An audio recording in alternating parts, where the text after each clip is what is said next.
Cyhoeddigrwydd carafaniol.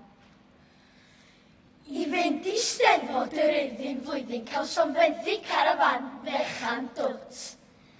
Ac i ffwrdd â ni un bore braf a'r garafan wrth ein cwt. Daeth y glaw i lawr ym Mhorthmadog. Roedd hi'n tywall i'w ragen a ffyn.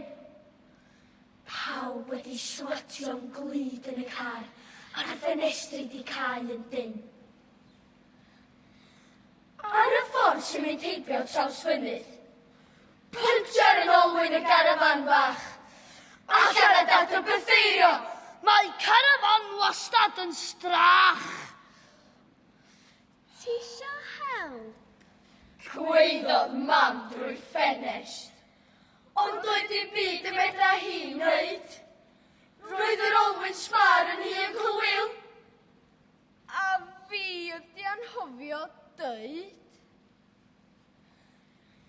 Erbyn hyn roedd dad yn wlyb at ei groen, fel llygoden ddŵr, ac yn flin. Esgidiau'n gwychian o slempian drwy'r dŵr, a'i drwsys yn glynu'n ei dyn. Fe dynnodd y garafan yn hyd a'i gadael ar ochr y lôn, a ffwrdd â ni draws fynydd i chwilio am garej neu ffôn.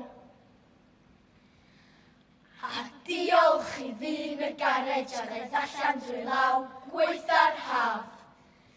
Fe drwsiwyd y pynctiar a ffwrdd â ni i'r de, lle roedd Hylwen braf.